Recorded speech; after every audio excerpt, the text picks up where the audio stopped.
Welcome to Trustee Training and Overview of Roles, a six-part training series presented by the State Library of Iowa. This session covers planning for the library's future. The State Library of Iowa provides consultation, education, information, and support to all of Iowa's public libraries, to staff, directors, and trustees. These videos are presented by the State Library of Iowa's district consultants. My name is Becky Heil, and I'm the consultant for the Southeast District. We consultants are available to answer your questions and provide educational opportunities for your board. In addition to our consultation services, the State Library also has a trustee's handbook, which we encourage every trustee to read. You can find the handbook on the State Library's website at statelibraryofiowa.gov. In these videos, we will provide a quick look at each of the board's top 5 roles or responsibilities as explained in the Trustees Handbook. In this 5th session, we'll be looking at planning. You can find the remaining videos on the State Library's website. As we think about planning for the library, I go back to the Trustee Handbook, which states, open-mindedness and creativity will help you develop a plan that will make the most effective use of library resources. You want to keep in mind the present and future needs of the entire community served by the library. By doing this, you are ensuring community responsiveness, which looks good for the city and for you. Remember, the library is a city service, supported by city and county tax dollars. So, how is this city service making the most of its funding? How is it showing itself to be a good civic partner? How is it moving forward with technology or fresh approaches to programming? Your planning document is a good place to find that information and a good place to start when talking about what the library does and what it hopes to achieve. A strategic plan also demonstrates accountability. We generally recommend a public library go through a planning process every 3 to 5 years. A plan will help the library prioritize and focus on what is important to their community. It will guide the library staff in their decision-making, as well as inform budgets, technology, staffing, collections, space needs, and services. A strategic plan can be viewed as a roadmap for the future. When I meet with a board to start the strategic planning process, I ask them this question: why plan? And I get a wide variety of answers. You'll notice some of those answers on this slide. Other things I've heard include, we need to get everyone on the same page, or you need to know where you're going in order to get there. And my favorite, the state says so. Or sometimes the director said we had to. We'll speak to that next. Our accreditation program, In Service to Iowa, sets forth a series of standards for library service. This is a list of what we consider to be best practices in order to provide the best possible service for Iowa residents. Standard 17 states, the library has a written plan. There are several approaches to the planning process. Taking a look at the items on the left, you'll see you could update your current plan. If you have a plan that you like that has lots of unfinished activities, you can gather a group together to discuss what's changed in your community since the last plan. Then consider adding in a few new items, as well as dropping off the items you've already accomplished.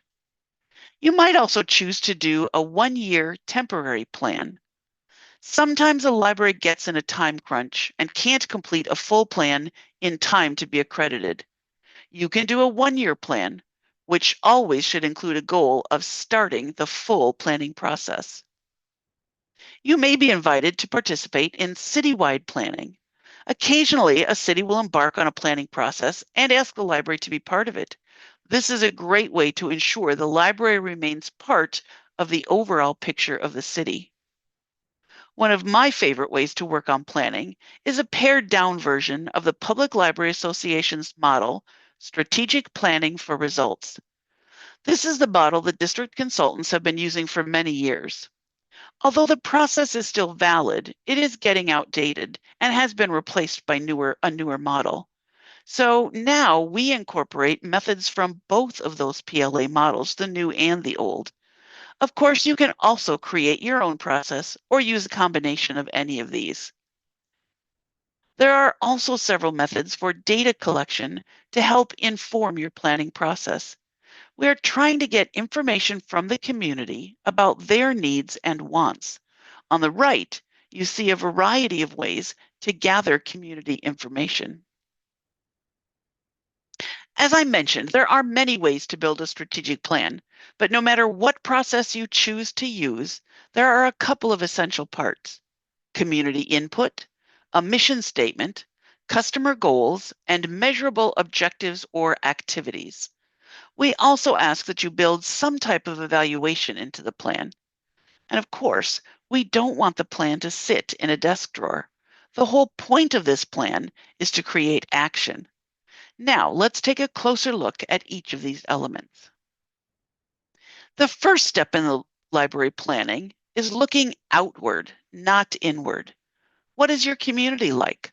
What are the demographic, economic, technological, political, social, and cultural factors that may have an impact on library services? What's important to your community now and in the future?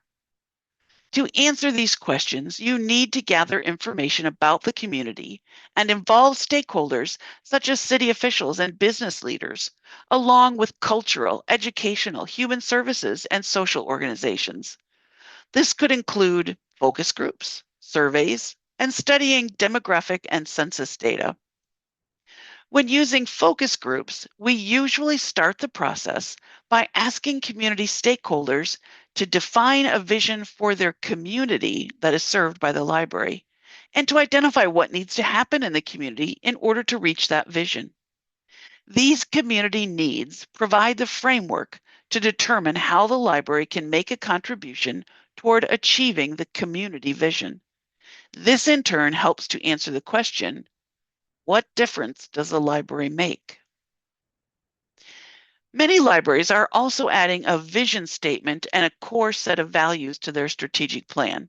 We only ask you to provide a mission statement.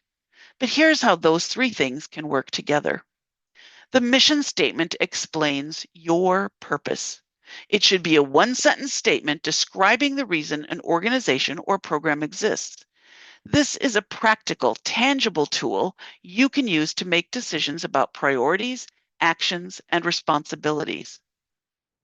A vision statement explains your desired end state. It should be a one-sentence statement describing the clear and inspirational long-term change resulting from your work. This is also a practical tool that you can use to lead your group and organization in achieving quality results. It provides direction because it describes what the organization needs to be like in order to be successful in the future. I'd like to give you some examples from a library in my area. First, the mission statement. The James Kennedy Public Library enriches the Dyersville community by providing equal access to creative resources for entertainment and education. Then, their vision statement. The James Kennedy Public Library helps create a thriving community to inspire curiosity, creativity, innovation, and connection. The last thing I want to talk about are goals and objectives. Sometimes these words are used interchangeably, but they are different. Goals should be written with the focus on the community, indicating the benefit, the value, or enjoyment that people will realize as a result of the library providing a specific service or program. Goals should be written so that they are broad, aspirational, and long-term. Objectives, on the other hand, are defined as the way the library will measure its progress toward reaching a goal.